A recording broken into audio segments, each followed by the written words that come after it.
is a $12 billion American industry. There's increasingly concrete science that the addiction can be as powerful as drugs and alcohol. The dirty little secrets, maybe even in your church. Porn is normalized everywhere. That's why I had to tell my story. I used to be in porn, but now I realized that I was traumatized from my experience on porn sets. I thought I was making easy money, but now I know that I am worth dying for. Check out Bought with a Price, a gay Christian's memoir from porn sets to love, available through most online bookstores.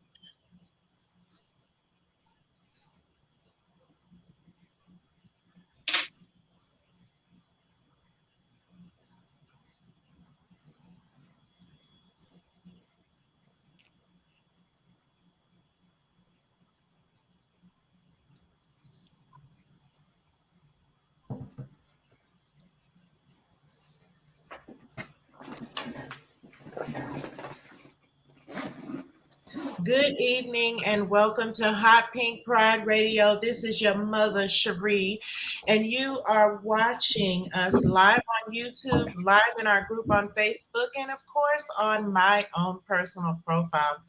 And you know what? We coming at you again. Your mother is always going to be real with you. We're going to be truthful. We're going to be genuine. We're going to be authentic. We never flip. We never fold. And we are just bringing it to you straight off the muscle. Again, my guest tonight, Tammy Bell, the author of Unlocked Secrets, a series of books about what goes on in this house, stays in this house. We're coming to you because we are manifesting healing, y'all. We are telling our stories. We are being real. We are bringing it to, just bringing it up to a place where we can, shed light on some things that have happened to us in our lives. They say that you spend your whole life, or not really your adult life, getting over the traumatic things that happened to you in your childhood. And part of that healing is revealing. Part of the healing is showing and telling your story, not to shame or embarrass anybody, but to be able to just put that trauma, put those dark places, the things that that cause toxicity in our current lives, that cause toxicity in our relationships. And we're just here to talk about it. So my additional guest this evening is Ebony E.C. Clark, and she is one of DFW's greatest entertainers. And so thank you, E.C., for accepting our invitation to come on and to talk about your own issues and talk about where you are in your healing place and just get some things out there. So welcome. Thank you all for coming to the show tonight. Appreciate it. Thank you.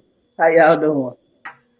Good. I'm doing great. I've been looking forward to this, to these shows, because it's really, because in my own practice, I speak to people who have dealt with issues of their past. And of course, when Tammy brought the book to Hot Pink Radio and started doing lives and started sharing her story, it just elevated, the whole thing. And so, I'm just really glad that we're here, and that, Tammy, you opened the doors and laid some things out for us so that we can help some other people to tell their stories and start healing as well.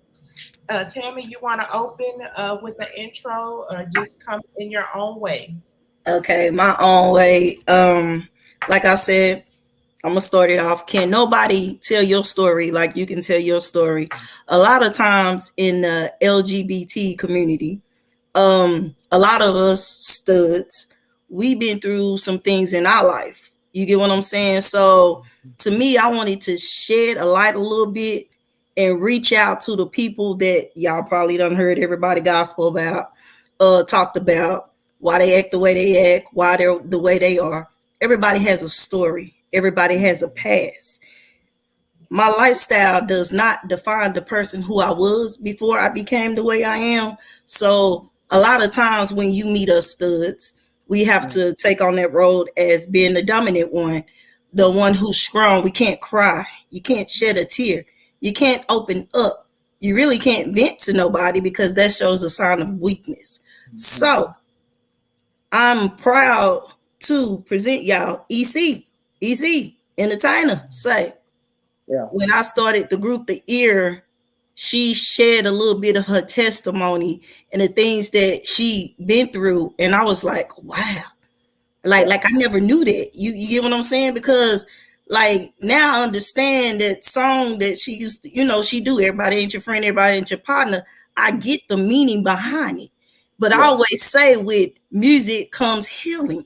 So when you listen to the words very careful in anybody's song, us as entertainers, we can't fake it. We can't pretend like we're happy when we ain't. I mean, we express ourselves through our music. So when I started the group The Ear, and EC was just so open and she told me, her testimony, I was like, wow, she. So right. EC at the bottom, y'all. Yes. Thank you for coming, EC. You know what? Because I'm so glad that you came to tell your own story. So can you just start out, because before the show we were talking about that you had already documented your some of your life and some of your journey. So can you go ahead and open up and let us know a little bit about that? Yeah, I was on a reality show called Dallas Pride Wives. And so, I opened up a lot about my life, and a lot of people were surprised as much as Tammy to know the things that I had been through. Of course, I was born with, as they say, a silver spoon in your mouth. Okay. Got everything I wanted, everything I needed. It was no problem. I just never looked like anybody in my family. I knew that was my brothers and sisters. I knew that was my mother and daddy, but I didn't look like anybody. And so growing up, you always want to know, why I don't look like my sister? Why I don't look like my brother? Why I don't look like, and you want to know these things. These are things that you start, looking at. So maybe about in the 4th grade, they went ahead and told me that I was adopted. Okay, cool. I'm adopted now. I know why I don't look like everybody. And that's fine, But over the years after my adopted parents passed away, secrets started coming out. Family secrets started coming out. And so you start looking back at things, how people reacted to things, how people covered you, how people prayed over you, how people, did so many things for you that you didn't pay attention to back then. Now that you're older, you look at those things and you notice that those are the things that they had did for you, and it was for a reason. And I didn't know the reason, And so I was telling Tammy that, towards the end, I found out who my biological mother was. She was my aunt. And And so I guess you could say my adoption was a black market adoption. Yeah. They just passed the baby to a member of the family that could, Right. Exactly. I mean, it was so far to where my adopted mother's sister was the head nurse of the hospital that I was born in.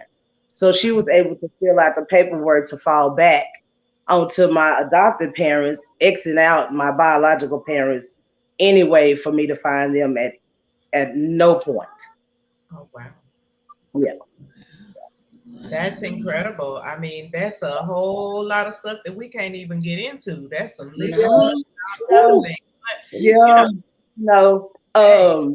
When my biological parents, when my adopted parents passed away, I was 19 years old. I was a millionaire, and I went wild. I went wild. Yeah, I went wild. And I learned my lesson from that because I became homeless. Oh, wow. So I went from, did. That's like somebody hitting the lottery. Yeah, ooh, boy. I was 19 years old. I was driving a Lincoln Town car. I just, had a brick house. I had money. I was just doing whatever. It was just me, It was just me. So I lived it up. But I learned from it, I learned from it. And like I said, I was homeless. I was homeless for about a year. About a year. Like homeless on the street, or just Oh no. No, I slept at the parks a couple of times. I slept in the back seat of a friend's house, car until their mama went to work, you know, and then they would let me come in and bathe and stuff like that. But, you know, my aunt called me at my friend's house and told me to come home one day. And I went home. And from there, that's where I learned the ethics of working, being on time to work, getting up and being ready for work. You know, she started teaching me all these things that I need to know and I needed to have before she left this earth. You know, and she instilled all those things in me that my parents weren't able to do because they left me when I was 19. So they didn't have a chance, you know. When you say your aunt, do you mean your biological mother or? Exactly. It's hard for me to call her that. Right. Because I grew up as her being my aunt, you know. So it's hard for me to say that because she just passed away in May. So it's hard for me to say my mother, my mama, you know, it's, you know, and it's real hard. I have a younger sister. We look just alike. I've always wanted to know why people are always mistaking me for her in the store, you know. I just thought because, you know, she's my little cousin. No, she's my sister. Your aunt, was it? Man, was it like a to me personally, as I said, when I was little, my mom gave me to, you know, my aunt for supposedly a couple of weeks because my aunt couldn't have kids. So a couple of weeks turned into a couple of years, and my aunt, which is my mom's sister, ended up kidnapping me. So I feel like, to me, maybe that's the reason why, you know, me and my mom bond is not like what you know what it's supposed to be, because when you have a newborn, that's your baby, you smell them, and I think that's the moment that y'all supposed to bond and connect. Did you feel like that bond and that connection with your auntie? Did you feel like, why am I so drawn to her? Did you get what I'm saying? Like, was it like, okay, they say it's my auntie, but I feel something different? It wasn't the feeling of, yeah, you're right. You're right. It was a comfortability of sitting there and being able to conversate with her. You know, I didn't have that with my mother because we were like always at each other, always at each other, always at each other. So we never had that bond to sit down and be able to talk to each other about anything. With my aunt, she would talk to me about anything, the Lord, sex, you know, boys, grocery shopping, you know, just anything, you know, and I always, you know, was drawn to that, right? But I never knew why. I never knew why. I never knew. Wow. So from the time that your parents passed away up until your aunt passed away, what is that when you really started to build a relationship with her? I've always had a relationship with her. Since they were all friends. Okay. They were all friends. They all hung together. They all went to the clubs together. Well, as they say, jazz sets together. So, you know, they went way back. You know, most of them were born in the 30s and 40s. Right. So, yeah. So, you know, they hung together. And so if somebody was in a problem or a jam, they actually, you know, stuck it out with each other. That's why I get so frustrated about friendships now. It's because I grew up with friendships from people that had friendships that were born in the 20s, 30s, and 40s. You know what I'm saying? Yeah. That they did for each other. You know what I'm saying? No matter what, you know, it just frustrates me. In the family. Yeah. Well, you know what? That's the good side of things, of different family secrets, because, you know, every family has their issues, and the thing about it, if you are able to remain family, even if you have to do some shuffling around, you know, if you're able to remain family and you're able to keep that bond together, and, you know, then, I mean, that's very important, you know. Yeah. And I think, if y'all don't mind, I'm just gonna take a moment and play EC's video so y'all can see, because I had one in my stash. So let's just watch this. Come on, EC.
want to get copyrighted, I probably have. Yeah. I don't You see, look, I had to switch my head up on that, boy. I forgot where I was. Drink So that's just a portion of a video that I shot all myself. But Yeah. when did you become, or what sparked the idea of you becoming an entertainer? I know that's something, that's that we do in the community, but what made you decide that was going to be your thing? I just like looking at shows. I always liked looking at shows. Love looking at shows. But I never heard the music that I wanted to hear. And so I was like, why they don't do, or why they just don't, or why they, And so when I started, I actually really, Tammy, I really started doing blues. I want you to know that. You did some blues. I did blues. Sheree, do you have that video? Can we bring that video up? I don't have it. We need that video. I did. I started out doing blues, and I was like, okay, because growing up in such an older people household, that's all I listened. So yeah, I love the blues, but I still wasn't hearing what I wanted to hear, And so I was like, no, I'm gonna try it, And I tried it, and I stuck with it, and I'm tired. Hey, say, I'm retired, are you? Actually, this is my last year. This is my last year. Yep. Easy. You know how many times I said I done retired and done came back. I was like, you know how like you hear a song, you like, let me get out there and do that. No, it's not in you. It's time. Okay. It's time. I have this has been a battle over some years of stopping. And to a point that it affected my marriage to a point, because this is something that I wanted to do no matter what. I want to do it. I got to do it. I. But I have to, I'm married. Yeah. So it's the thing. So I have to compromise, you know what I mean? And so, yeah, it's time. I got a 4-year-old who started school this year. And so I got to get into the point of, being here on the weekends for whatever activities may be going on, whatever, I got to get myself used to that so I can be there for her, So I'm not going to be able to do it if I'm doing shows on Friday, Saturday, and Sunday. Thursday, Friday. That is true. I mean, if you want, a birthday party or something like that, I don't mind, but I got to pull back a little bit because I got to get my household in order. Definitely got to do that. And so does that kind of spill over from things that you grew up with? I mean, now that you have decided to go in a new direction, is that something? Is there something from your past that you don't want to pass on to your child, or is there some generational curse you out here to break, or is it just what? I want to give her everything that they gave me. Right. I want to give her everything that they gave me. I want to be 100% resourceful for her, no matter what. And that's what my parents were. No matter what I needed, how I needed it, they got it. I had it. So I want to be that for her, and I understand. It's two different types of entertainers. There's a want entertainer and there's a need entertainer. Okay. There's a one entertainer. One entertainer is somebody that just want to do shows. They love doing shows. It's no problem. There's a need entertainer. Need entertainer is one that just need to do it. They need it. They need it. Truth be told, they need it. Need it as far as the money, or no? They need it as far, to me, I'm gonna say as far as a self identity, the spotlight, the self identity. You have a lot of people. EC, I understand what you're saying because I've been battling it myself. It's like when you don't feel it, you just don't feel it. And I done lost a lot of relationships behind me needing to do a show, When they get with you, they like, oh, you do shows. It's a beautiful thing. But when they realize, you know what, her doing shows every weekend, She got to go here, she got to go there. It's taken away from family time. It's taken away from a lot because what people don't understand, when you do shows, you have to practice for it. It's just not you get up there, you jumped up there. I don't care if I do the same song over and over. I'm going to always see something where I messed up at. And it's good and it's a cute thing to say, oh, I date her, she do shows. But a lot of people, you lose a lot of relationship because then you got to deal with people and their insecurities. You deal with a lot of people, they want you to change who you are. You know, when you're an entertainer, you have to be friendly, you have to speak. You don't have to be disrespectful, but you still have to speak. You have a lot of women that take that as being disrespectful. So easy. I know exactly what you're talking about, bro. Yep. Well, you know what? Congratulations on your new path. And that's one thing as far as, I mean, that's really a great side of that you want to give your daughter the things that you have had. Yeah. The life that you were raised with. And so that's, I mean, that's a great thing, you know. Because I can't say that I had a bad upbringing. Okay. You know what I'm saying? I can't say that I did. You know, obviously I can't say it if after they passed away, I became a millionaire. So you can't say I did. You know, it's just what I did afterwards is what destroyed me. Let's talk about that as far as what you did afterwards, because afterwards now that was not a reflection. I mean, obviously you said that you did have some spoilage or whatever, and that's not always a good thing. You know, that golden child narcissist can be not a little bit tough. It's not is because just simple things I did not know how to do when they left. You know, I didn't know how to grocery shop. You know, I didn't know, you pay for your gas. I didn't know, because all these things they did. We just got in the car, when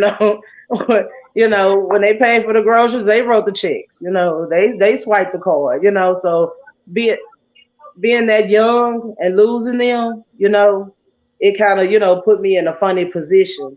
And so once I inherited that money, I just went and got everything that they said I couldn't have. I didn't care what it was. If it was a CD player or if it was, whatever it was. If they said I couldn't have it, I went and bought 2 or 3 of them, And then all of a sudden, this person needed their water bill paid. This person needed help with their rent. This person car note. This person finna be evicted. This person need a ride. This person, it just started being list after list after list after list. And I've always been the person that I always want to make sure that you got a smile on your face. So of course I'm gonna get it. Of course I'm gonna get it. But when it all ran out, they did too. Wow. Okay. Now, so they right there.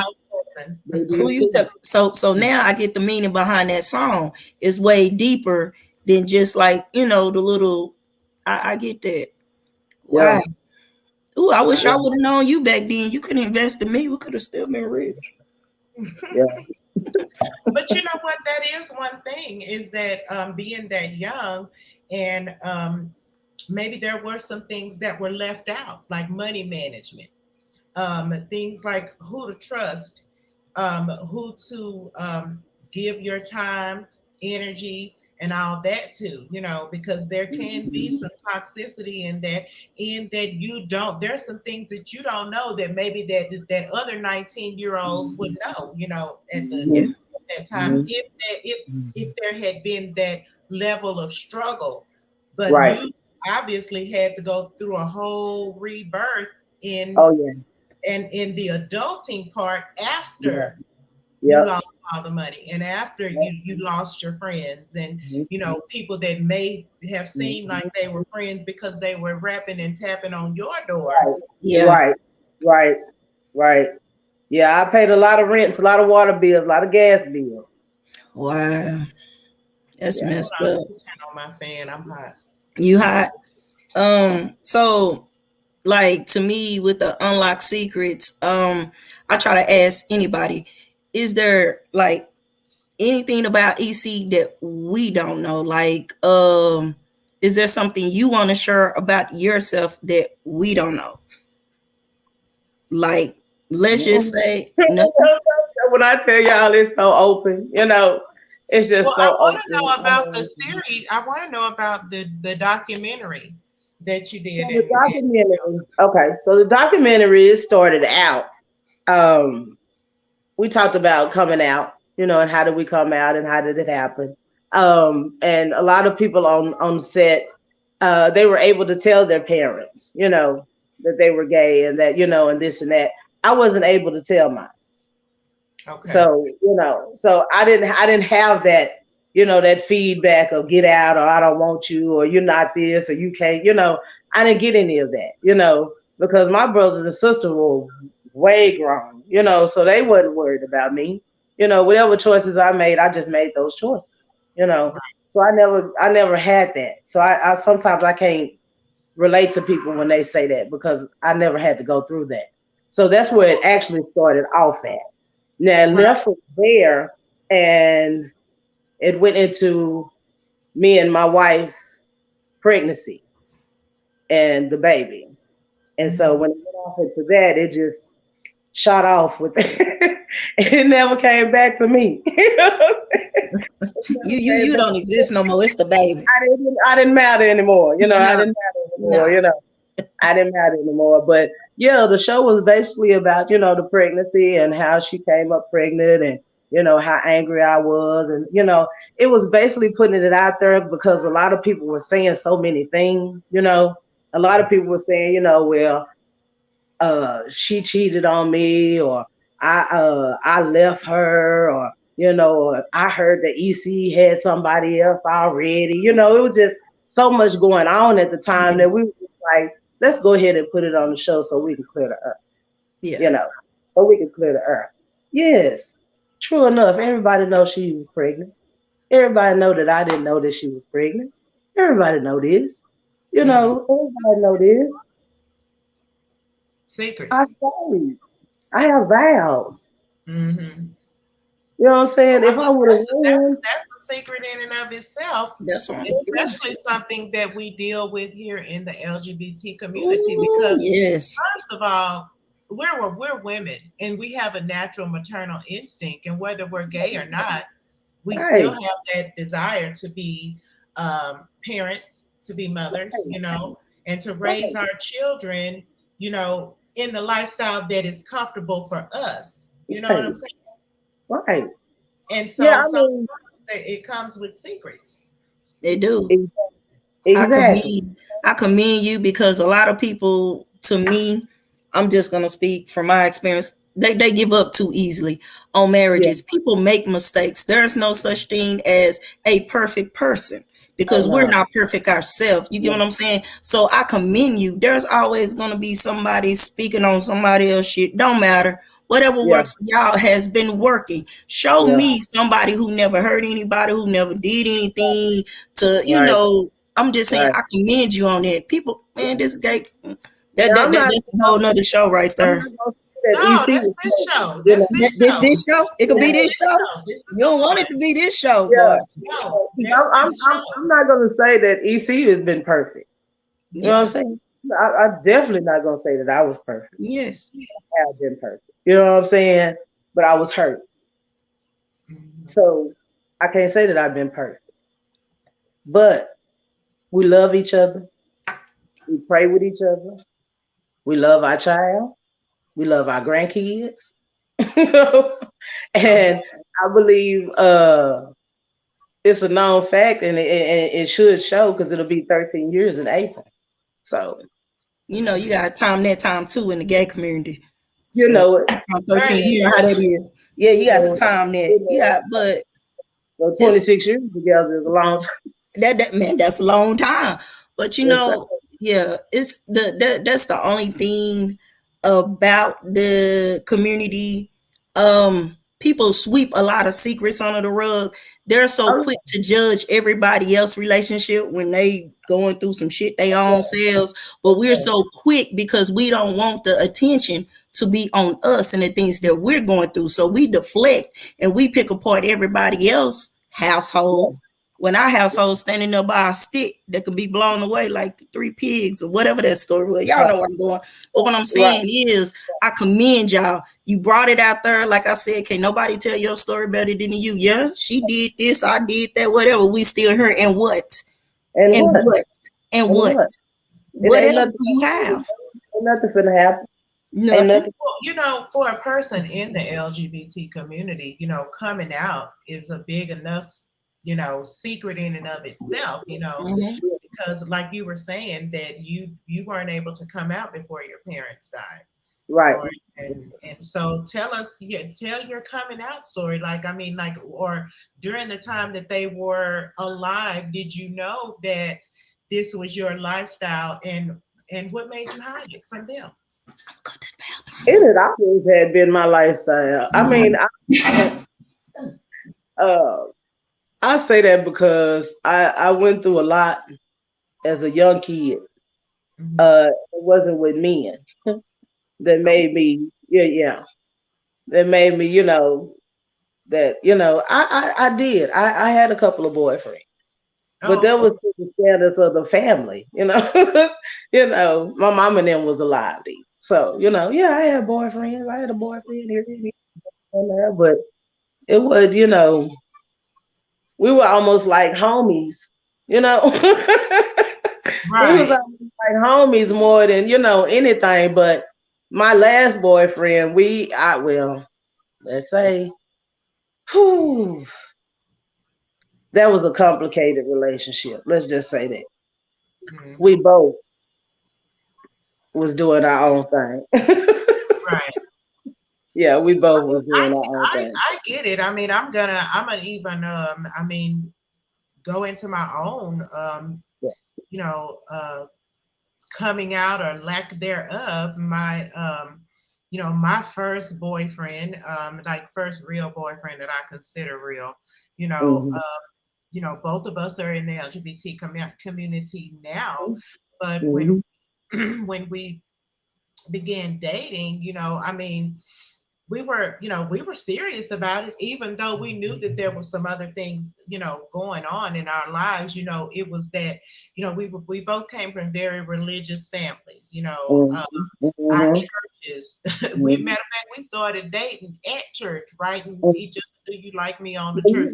So, Well, then we can relate then, right. because mine was in the community too. Mm-hmm. I was in the community too, but his was more of a cover up thing, you know, with his Right. family, with me. And, you know, once we got to the club or whatever, then you go your way, I go mine, you know, and we'll see each other when we see each other later on. You know, that was the kind of, you know, the relationship that we had.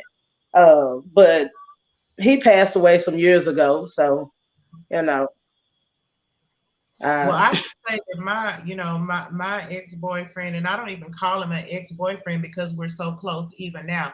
I'm just gonna flash a little picture of us because we be doing stuff. We was just doing a little scene. okay. Look at me. I'm trying to make it bigger so I can see who that. But you know, with that, Hello. even with that, you know, he took me to my first gay club. You know, he introduced me to raps, and Hmm. you know, and we Mine were, did too, to rap. Yep, you know, mine did too. and like and we were close, and we were so close in the fact that we even moved into apartments like right next door to each other, the same apartment, went to the same school. And then I started noticing that he was coming up missing a lot, and I'm like, where you going? Why you going somewhere without me? We weren't together, but we, at that point, we were Right, friends. And then right. he took me to raps for the first time, and my eyes was just like open, you know. Yeah, But yeah. even, you know, even before that, you know, in young childhood, this was not something that I could come out to my mother about. You know, the worst thing that happened to me as far as that is that the girls in the locker room would catch me looking at, you know, Mm. My heart, well, I guess you could say my hardest part was coming out to my friends. okay. Uh, my friends, we go, actually, today is my oldest friend's birthday. We started being friends when we were like 2. Oh. Okay. So my friend circle is like 45 years plus. Right. And so we're tight knit, you know. And so for me to come out to them with it, it was like, oh Lord, what they gonna say? I had a couple of them that I was like, Lord, please cover me with every piece of blood you have, Lord. You know, because I know, you know, and they was really, you know, they wasn't too rough. You know, I had a couple of them, you know, that was kind of like, girl, why, you know, but I had some of them, they wasn't too rough on me, you know. and they wrap their arms around my wife, you know, and they love her and they love my family, and I'm just, you know, I'm totally blessed to have them to be acceptable of what I'm going through in my lifestyle, you know, and still allow me to be a part of their life regardless, you know. And so that was the hardest part for me. As far as anybody else in my family, I really didn't care. Man, so my coming out story, I told my mom, and she like, girl, I've been knowing. Girl, we been knowing. We been knowing. We been waiting on you. I'm like, wait a minute. So you had me wearing these dresses and you knew? She said, baby, you get it from me. I said, what you mean by I get it from you? You remember the lady used to call Annie that used to spend the night? Mm-hmm. Wow. Mm-hmm. I'm like, really? So, Mm-hmm. so of course they know. And I was like, so Yeah. you made me go through all these changes, but you knew. Oh, yeah, I think my mama knew. Mhm. I think my mama knew when I was younger, because when we go school shopping, it didn't matter whatever she bought me. I wanted to make sure that I had the feelers to go to it, the Nike Dope Mans, you know, I needed my Lottos. I needed, you know, I had to have a tennis shoe to go with whatever you bought me. I wasn't going to wear the outfit, you know. And I was the tomboy. I had a BMX bike, you know. I climbed walls and jump off of walls. You know, I wasn't the dainty little girl that she wanted me to be. And I think that's where we clashed a lot, because she always called me a little hook. You walk around here looking like a little hook, pull your pants up, you know, stuff like that. So I knew she knew that probably, you know, I was going to be a little roughneck. Yeah, my coming out story, it was star because like y'all say y'all never been through anything. I had to come out and survive at the same time. So I had to pretend to be something I wasn't Yeah. to survive. Y'all get what I'm saying? Absolutely. So Yeah. I was, And that's the hard part. That is the hard part, to have to pretend to be something that you're not. Whoever you have to pretend to be that with, whether it's your family, your friends, society. Yeah. it, That's the hardest part, because I had to do it for a little while, you know, but it was it was for the cover up of him, not for me, you know. And sometimes I got to protect him, not me, you know.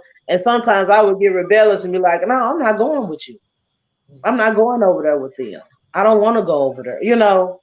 And it became an anger problem, you know, and then it became a emotional problem. Then it became a verbal problem. When it got physical, Let's just go back, you know. to anger.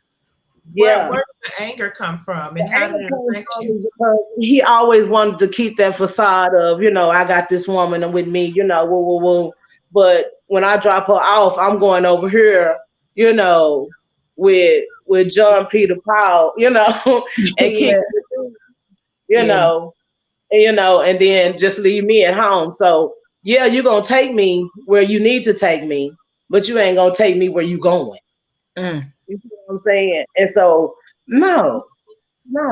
So when it became, he would get angry, you know. So it was the anger, you know. Oh, whoa, whoa, whoa, and slam the door and go by yourself. Second time, you know, it was more of, you know, yeah, you going, you know.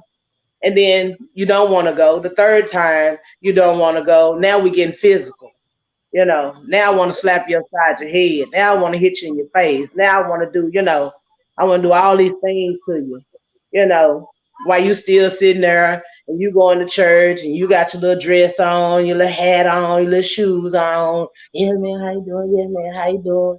You know, and then as soon as you get dropped off, you're there at home by yourself, but they gone doing whatever they want to do. Well, that's when lifestyles clash. yeah, it does. Especially when you a stud and not a fan. Well, let's talk about that. Let's talk about that. That's when that breaking point came. Yeah. That breaking point. You see, I was riding with you and doing everything else, you know. But now I see that I want to do what I want to do. Now we got a problem. Exactly. Now and we have. How it goes. Yeah. Now we got a problem. It didn't end too well. It didn't end too well. It was very rough. It was very rough, but I was okay with it. I told myself, whatever I got to go through to be who I want to be, then I'm gonna go through it. And I did that. I did it. Yeah, and that's what a lot of people don't understand. It's kind of hard not only coming out the closet that, hey, I love women, but having to come out the closet and you're masculine, we're the dominant kind. No, we don't want to put on a dress. You could play like that's your homegirl when you're feminine. They're not gonna know. But Right. I mean, you're still not complete. It's like, no, I don't want to attract a stud and I'm dominant myself. You still have to transform again. Coming out the closet is just the beginning. I got to transform my clothes, my hair, all that. It's something totally.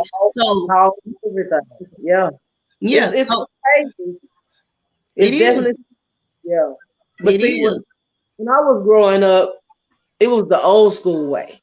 You know, it was the old school way. All these new things, these new flags, and all that, I wasn't raised around all of that. You know, it was just, hey, there go Peaches, you know, and there go Well, Kate. none of us were, You because I mean, you I'm know, 52 and I definitely was not raised This around new. anything. This something new. to me. Had I been able to take a girl to my prom like they can now, shoot. Who you telling? And back then, everybody wore baggy clothes, so you know you Yeah. really couldn't tell back then. You know it was just. But us, like I'm gonna say this, studs, the dominant kind, you carry a target on your back regardless, because like you know you should restart. You film, you go out, they don't know if you straight or gay or whatever. But me or EC, it's obvious. It's automatically. It is what it is. So yeah, so you go outside, you got to defend yourself against the world, but then in this LGBT community, it's so messy. Then you have to defend yourself within your community. So you're battling not only inside your community, you battling inside out. So the battle don't stops. That sounds like a rap I just did, y'all. That is, I mean, hey, inside out, that's what it is. Because I know that at one time in my confused state, I was everything. You know what I'm saying? I mean, I had a low cut, I mean, like ball fade and 9-inch nails. wearing a swimsuit. I'm like, we're like, what are we doing? You was Grace Jones, wasn't you? I was everything. Makeup, ball cut, nails, and a tracksuit. You know, Man, like it was so it was the confusion was real, but I was just at that time just kind of trying to figure out what I wanted to be, you know, and who I wanted to be. Because I mean, like, and now far as like in my birth chart, my masculine and feminine are perfectly balanced, so I could have failed either way. You know what I'm saying?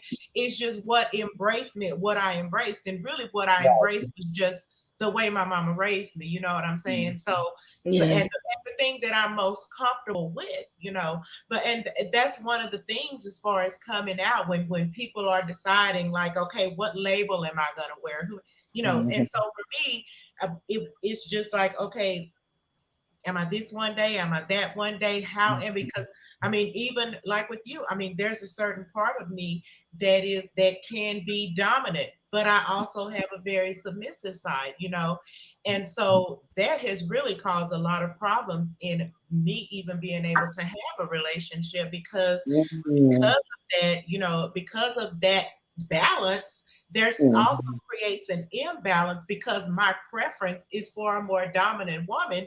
And so in that way, that woman is going to have to be way more dominant because I'm here with my masculine and feminine. They're perfectly balanced. So if they're not extremely more dominant, we're going to have major problems. Yeah. See, that's the problem. That's a major problem. Like, you know, even with studs like me, I guess I'm the dominant kind, but at times, you know, I'm still a mom. So it's like a battle between I'm still a mom and I'm still a stud. So you seeing a little mixture. You get what I'm saying? So, ooh, it's like easy. Your baby finna be 4. Little girl. Yeah.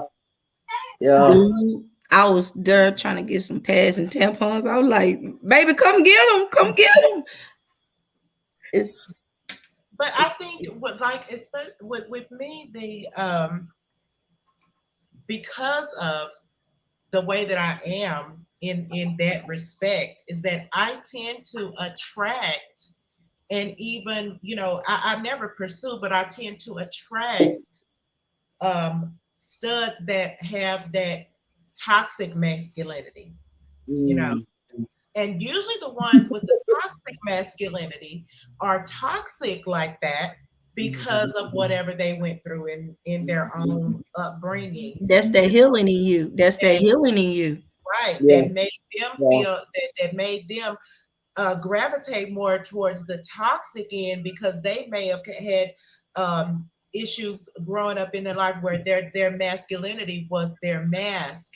It was their protection from way back, like with some things like with what you went through with Tammy, when you felt like you had to be more dominant because of the situation that you were in, because you like in your book you were saying you had to, you know, protect your cousins and protect the younger people, and so that even raised the masculinity, even if it didn't show on the outside, that the toxicity, because that's what you see. If you see men that are toxic and you grow up with men that are toxic and abusive, and you know, and then even tell you, or you know, that you can't be you know, you can't be crying like a girl, you know, or something like that, or you know, or you have to like man up or something like that. Even as a little girl, some little girls are told you can't be, you know, soft, or you can't be, you know, that word show masculinity, then you get abused for it. Yeah. You get what I'm saying? So it's like this. Okay, so being a stud, I'm gonna say this, dominant. I want to just say stud. It's kind of hard for us because at the end of the day, we're still women. We're still women. We feel, our feelings get hurt. You know, we go through like everybody else go through. But then when you meet a lot of toxic women, they're used to being called outside their name, bitch, H-hoes, or whatever, if you ain't hitting on them. So then you get put in this category of, oh, she a run over. She soft, she did, she that. But then when you raise your voice a little bit, then you get labeled as, oh, she aggressive, she like to hit on women and this and that. It's like the worst thing is two things you can say about a stud. I'm gonna say that. You can say they hit on women, and you can say they still sleeping with a nigga. You get what I'm saying? So it's like it's like a balance between, I still have feelings too. That then if I show you too much of my feelings, you think I'm weak. But then if I act like it don't faze me, you still hurt me. You're not knowing that you're hurting me. Right. So wow. It's hard out here for a stud. It's hard out here for a film. Man, y'all mean. No, it ain't, girl. Y'all mean. No, what you mean by it's hard?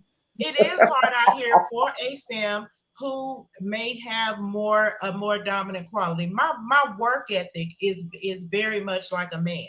You know what I'm saying? I go hard in everything that I do. I can be a workaholic, and that's for really a lot of women in general, whether you're gay, whether you're straight, whatever, because you know, when you have that hardcore work ethic, you know, and you, you know, you're a high achiever and all that kind of thing. And then you want to leave that sometimes, and you want to be softer, and you want to like decompress, and, you know, and stop having to, you know, and it's not even that it's hard, because it's natural, you know. Do y'all know how to do that? Do y'all know how to? Huh? Do y'all know how to? Do you know how to?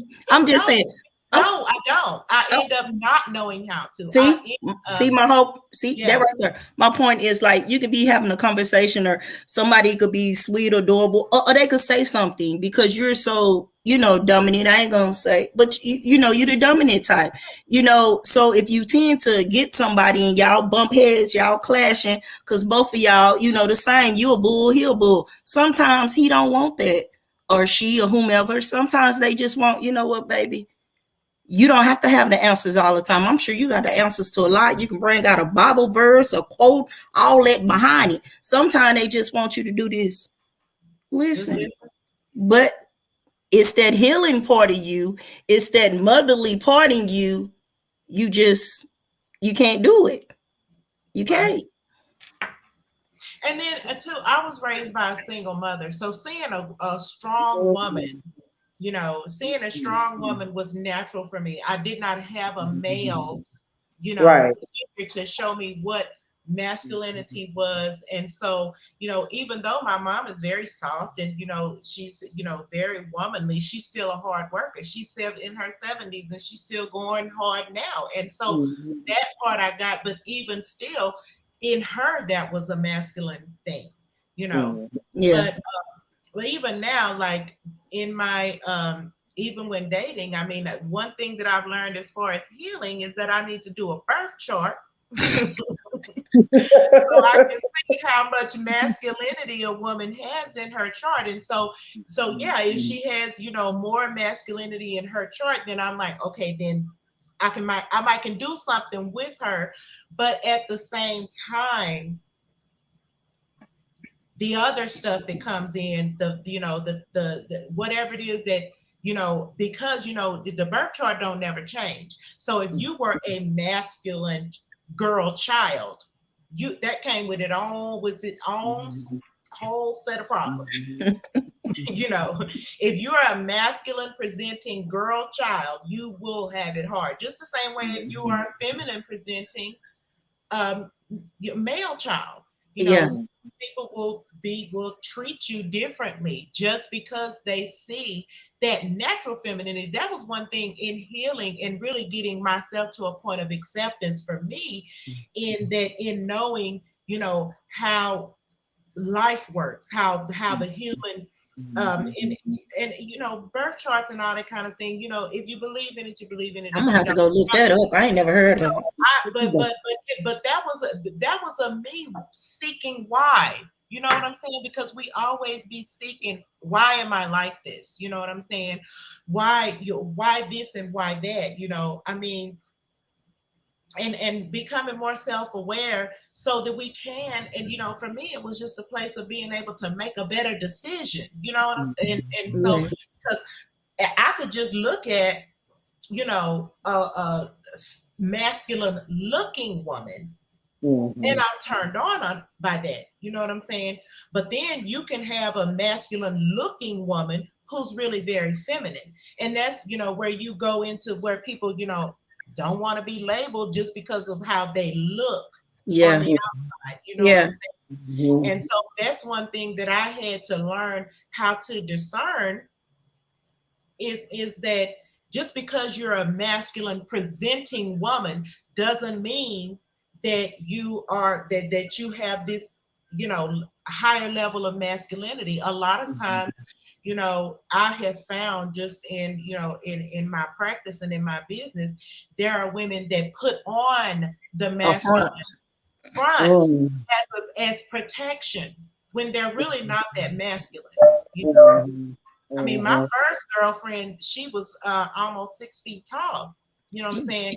And the first thing she told me, she was 6 feet tall, masculine presented. She told me, I'm not a stud. I didn't believe her.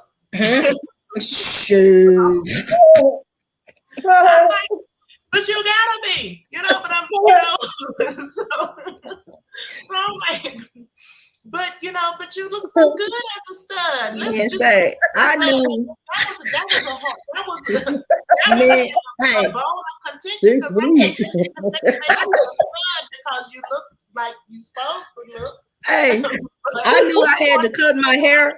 I knew I had to cut my hair when I was attracting studs. When when you're coming out, you just like, I'm gay. I'm ready to just be everything. So I'm like, okay, I'm a date. So my first date was a stud, and she tried to hug me and do all this, and it just felt like, no, and baby, you look, and you look too much like a nigga for me. I'm not gonna be able to do it.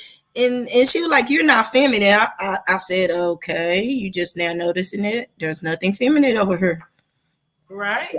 Yeah, and I couldn't do it. It just like you said, you're attracted to a dominant. I'm attracted to a good smelling woman. It's just a scent, a softness about her. I'm just playing. I need her to be just soft. But at the same time, I need somebody to put me in my place, because y'all know my mouth. I got a mouth. Well, I'm saying I need somebody to put me in my place and just go as hard as I go. But at the same time, I need her to be soft sometimes. I don't need her to be so hard. Well, Tammy, you didn't say this right. You said that word wrong. This, that. You know what I'm saying? I need her to be soft sometimes. I need her to be huggable. I don't need her to be that old stiff, cheap ass dollar bird. Well, you know, and that's the thing about the relationship, I especially need we both. can only speak on our women to women relationship. Yeah, Right? yeah. That's what we know, you know, but at the same time, there does have to be that balance. There's got to Yes. be the dynamic. There's got to be the give and take, the yin and yang. And so, but I think it's a part of putting all of that, you know, in a nice, neat package. But when you have toxicity in it, when you have family secrets, when you have abuse going on, when you have recovery and healing, you know, in that, you know, you may have a woman that, you know, because of genetics or whatever the case may be, that looks more like a man and has to prove her womanhood in some type of way. I'm just tired of toxic. I'm trying to heal right now, and I'm tired of trying to put everybody pieces together for them when I'm still trying to put my own pieces together. And that's all you can do. All That's you all can I do can is do. put your own pieces That's together. all I'm doing. Let the chips fall where they may. God, that's all I can do. Yep. Hopefully, I'll be like EC. I'll be timing 13 times 26 and say, "We made it, baby. We made it." It wasn't no smooth road. It I wasn't know no it smooth, wasn't. but we wanted it. You gotta want it. You know, You have to want it. You Yes. gotta want it. You know, it just can't be no fling or no fairy tale thing. You know, Yeah. it ain't all about how many purses I buy and how many shoes she buy. It ain't about that. You know, it's Because about who got what on the rent, who gonna pay the cable bill. And we got enough groceries in here. Is enough on gas time. from work. It's the real shit. It's that being you- real. It's being like where you, yeah. The Yeah. real part of the relationship. Real Right. relationship. Okay. Right. I And tell see, you, that's where me and Muffin balanced each other off. Is because I came from a background of I was always giving. And you know, I never had to work for anything. Muffin came from a background where her struggle was real. yes. Her struggle was real. So when we came together, she balanced me out to where you don't always have to have all of it, everything. Slow down. You know, I never had that because when I had it all, that's all I was doing was, hey, here you go. Here you go. That's you. Here you go. That's you. There you go. Here you go. Here. She was the one that said, hold on.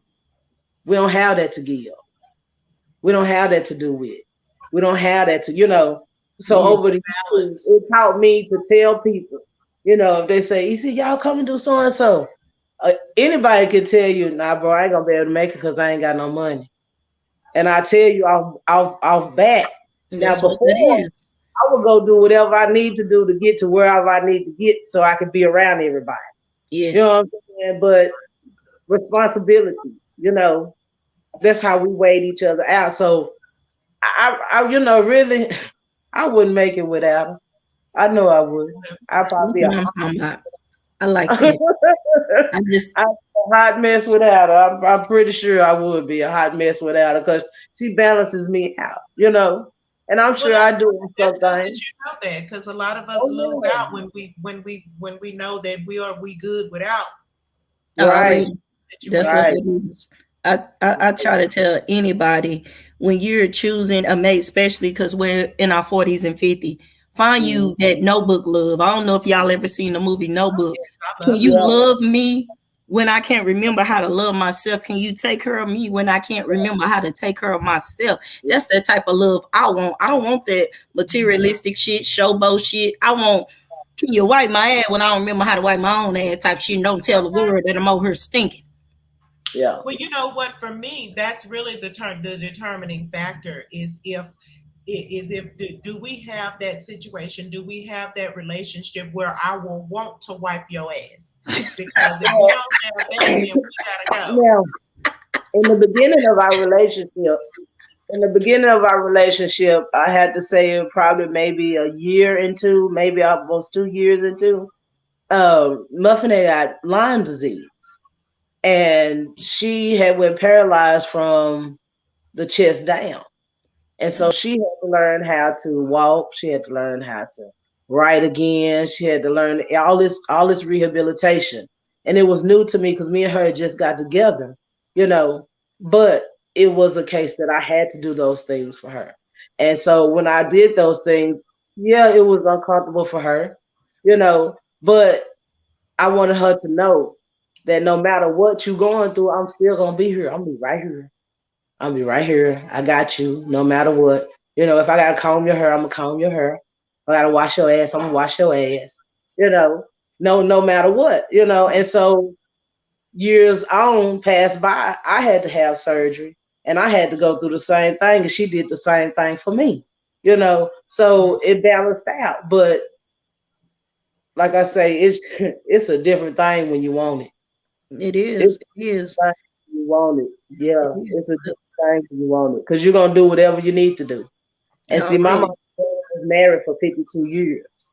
Now, granted, I have, oh Lord, 7 or 8 brothers and sisters. I gotta count them in my head real fast, but I think I got like 6 or 7 brothers and sisters. And I had maybe 5 before my mother and father even got together. So when they got together and they adopted me, they already had grown kids. My daddy already had grown kids, and he had grandchildren on the way. So I grew up with my nieces and nephews. So my daddy was the type of father that when we all got together and all the baby mamas came to the house, you know, you call that baby mama whatever the nieces and nephews call. Wow. So there go Medea, there go Aunt Dorothy, there go so-and-so, you know, and you put a handle on it. My daddy didn't play it, you know. Yeah. So, yeah, so, you know, I was raised in a family like that, you know, if you family, you family. You know, these your brothers and sisters, they mama and they daddy is your family. They mama and daddy sisters is your family. You know, that's how we was raised. You know, and so that's what I want my daughter, you know, to grow up with, you know, knowing that, you know, hey, we all family. It don't matter, you know. Not necessarily that we have to be a close-knit family, you know, but I want her to know her family, you know. It's very important. Yeah. Yeah. Y'all, we've been on here for over an hour. We've been on here, but I'm just gonna. I'm gonna go ahead and start to wrap it up. If you guys want to say anything, and of course, I'm just using the general pronoun guys. But if y'all want to like just kind of wrap it up as far as any final words. Easy, all on you. Oh, man, look, I just enjoyed the conversation. I thank y'all for including me tonight. Like I said, just keep working, keep doing what you want to do. Press on, it's gonna be there. Don't go search for it. Let it come to you. It's gonna come. The law of attraction in full effect. Yeah, it's gonna come. Now I want to know though, is the birth chart a deal breaker? That's what I want. I never heard of that. What is that? It's a part of astrology. I'm very much into astrology, and so the birth chart is a picture of the sky on the moment that you were born. Okay. That's what where you tell your signs, your like whatever your normal, like I'm a Libra, sun, moon, rising, where you sit in the different planets and things like that. But also it just kind of gives a breakdown of certain characteristics that you hold as a person. And it's not like a stamp that because I'm telling you, I got about 3 strikes and I'm like, I got to start. Because and that's where I learned, and let me just mention that I thought I had hit the jackpot. I had met a stud that had 9 points on masculinity and 1 point feminine, and I was like, hot dog, baby. You know what I'm saying? It wasn't even like that. It wasn't even that. It was the most toxic relationship I have ever had, because having that much masculinity naturally, okay, and then you know, finding out her history and you know, and the trauma and abuse that she went through in her family, and even because of having that much masculinity. You know what I'm saying? I mean, she was a target. She was a beautiful person inside and out, very nice looking. But for a very nice looking little girl to have that much masculinity, she was a target for she was like prey for predators, you know. I guess I'm old school. I'm like, can we have a conversation where you go to sleep, I go to sleep? We stay on the phone and conversate all night. That's where I'm at. Just like get my mind. It's the only thing, and I haven't had an experience that I don't thank God for, because it helps me to help other people. You know what I'm saying? People that don't know. And Right. so, but going through that, you know, and it really haven't been a long time ago. It's been like 5-6 years ago that I was in that situation with that person, and I was like, well, you know, I mean, we hit it like, you know, like going 9,000, and then all of a sudden the toxicity came out. And I mean, you talking about a person with a panic attack. I mean, I had a literal panic attack from one little bitty small incident, but it laid it out for me, the level of toxicity that I was dealing with. Now, if she had grown up in a normal family and not been, you know, targeted and not been, you know, abused in that way, it might would have worked. You know what though? Sometimes like, because you're a healer, so you attract people that need healing. Sometimes the people that you're trying to heal, y'all just need to be friends, and you just need to heal them. So you took a person that needed your healing, and you created a relationship with them, and they just started healing. But you needing to be a heal, so it turned into a relationship, into a mommy and child relationship, and it didn't work out. It didn't work out. Exactly, because she didn't have a mother. You know, her mother had other issues. You know, and so in that, it was that now I'm your mom that you were missing. Yes. And when I can't be your mom, then you want me to be your lover, man. That's like emotional incest. Oh man. Way up there. Okay. What are we going through? You know, and that relationship, I'm telling you, it lasted probably about 2.5 months. You talking on this relationship like it lasted 2.5 centuries or something. Yeah. No, I was way too healed for it to last that long. You know, but in seeing it, and just the experience of it, you know what I'm saying? Just the experience of it, to know, especially since my ministry is to the LGBT community, because a lot of times people don't understand unless they've been there. You know, people don't understand unless you take the time, you know. And during that time, it was when I first started studying, you know, astrology and birth charts and things like that. And so for me, it was more of an experiment than it was a relationship, you know. Yes, yeah. But you know what? I've done. I've done that a lot too. Like a lot of people in my life that I met, they were only supposed to be there so I could give them a little advice and move on.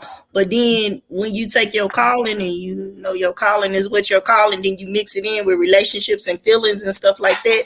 You can't take two broken people and try to make it whole. It don't work like that, especially when you have one person that's healing, that's trying to make it, and the other person that loves to be the victim, and them being broken gives them attention. You got a person that loves attention and a person that's really trying to heal. But anyway. Yeah. Man, we can go on with that. This was a nutshell right there. Okay. Because that's all in one. You know, next Sunday or the Sunday after that, we can definitely. Easy. Are you available? Definitely elaborate on that, because you know that's something that's really important for us, especially in our community. Community. I'm not even talking about the world. I'm talking about Dallas-Fort Worth. Ooh, DFW. Ooh, Lord. That's why we trying to find somebody in different states. I'm telling you, no, I'm just talking about because our experiences mirror each other, and some of and we have the same experience. And you know, this is where we are. This is our sphere of influence. Yes. me Right. and Tammy, Ebony, this is where we are. This is where we have influence. This is where our story will make a difference. Yes, the Yes. world might see it, but our Right. community needs to see it, and our Yes. community needs what we have. So that's why we're here. A simple conversation. That's why I tell anybody, don't judge, don't assume. Have a conversation with me. Get to know me. Yeah. Yeah. Well, thank you for letting us get to know you a little bit further. We're coming back, okay? Yeah, we are. Well, we coming back. Okay, even if it's us three or whoever Great, else. I brilliant. see Carlia said, or who was it? Was it Mabel? No, it was Carlia. She said Lake. She said she couldn't get on. So if you ever join us, we use StreamYard and you have to use Chrome. Okay. Yes. Any other browser will not let you in. I'm not sure about Explorer, but I know Safari won't. So if you do, want to join us, hit up me or Tammy or even Ebony. And hey, I didn't even build this platform by myself, but I thank you all and everybody who's ever contributed. And so any and all of us are welcome here because that's what it's for. We're going to end the broadcast. I don't know how much of this I'm going to have to cut to get it on Instagram. But I probably won't cut because, I usually just like it raw. So I'm just going to. Like raw. All right. Y'all, I'm on my way to the Sugar Shack. All right, then. Go have fun. All right, then. Have a good one. Bye. Bye-bye. Love everybody.